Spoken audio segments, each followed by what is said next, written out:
look at so many things he said, you get to know that he was actually speaking from, the mind of a real patriotic. I want to talk about what Nnamdi Kanu and Alzazaki said about our land, that is Hausa land. I'm Jibril Hausa.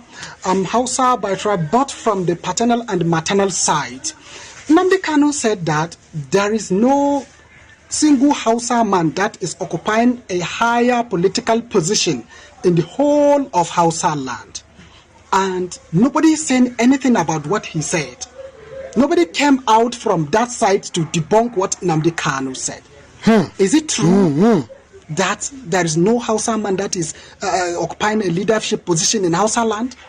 If yes, how come? Why? What is the problem?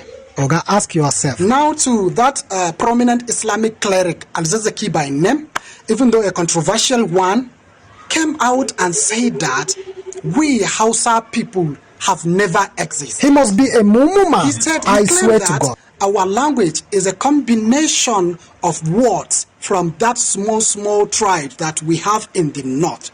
Yet, no Hausa man that came out to debunk what Al-Zazaki said about them. About the practical approach to mobilizing to curb insecurity. I'll share experience with you when I was state director in Bauchi. Most of you will remember an incident in Azari. A group of terrorists, the Boko Haram, then had invaded Azari. They were shooting in an attempt to kidnap, and the community chased them. They killed some members of the community, but the community members killed all of them. The last guy, Khalid, climbed onto a tree and was firing. The community stood, they were resilient, and they killed Khalid. Since that day, there has not been one terrorist attack in Azari. As a matter of fact, the former head of state, General Ibrahim Badamasi Babangida, said, and I quote, if we want to stop or curb this terrorism, we shall emulate the Azari example.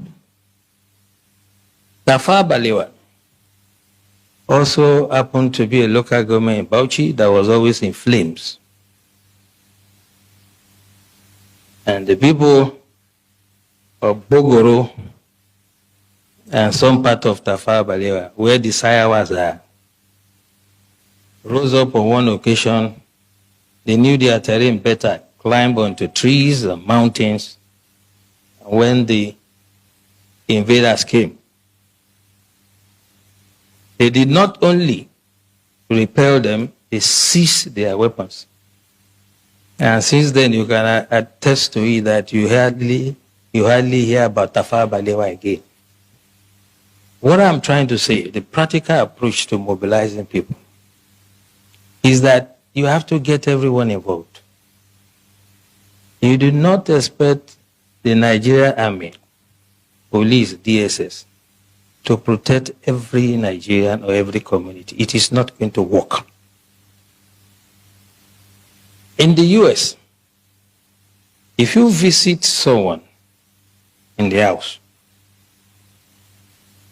you will be shocked that when and I ask him, why are you putting gun here? He say, well, if they are chasing someone and he enters my house, I'll shoot him first.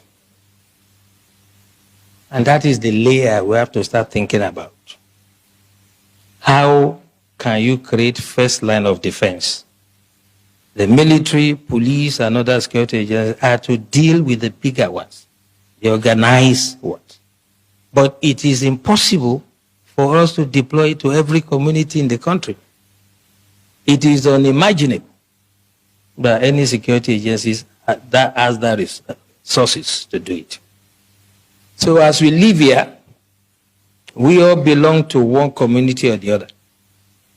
What we have to start experimenting is how we can make the community to prepare first, if the first line of defense for us. Now that you listen to it, you see, the state at which Nigeria is now, the first line of defense will be the people.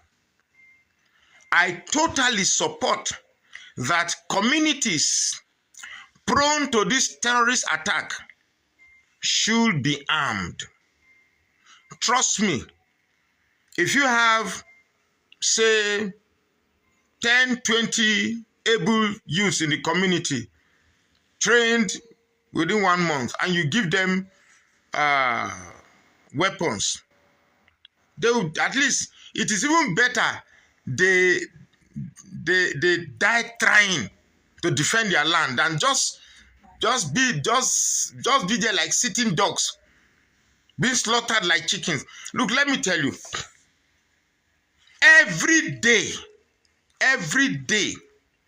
people are being unalived in Plateau State. Every day. Yesterday, some people that went to, is it an occasion, on their way back, it's usually when they're attending an occasion or coming back from an occasion, they'll be ambushed and they'll be unalived. Now, you don't see this on the internet. So if you're in Northern and you are angry that they must, I heard some youth saying that they must be unalived, they must be hanged, they must, you tend to see, look as if this insecurity thing is about, anytime you hear terrorists unaliving Southerners, you get a feeling of refreshment that yes, we have, muna kashe arna.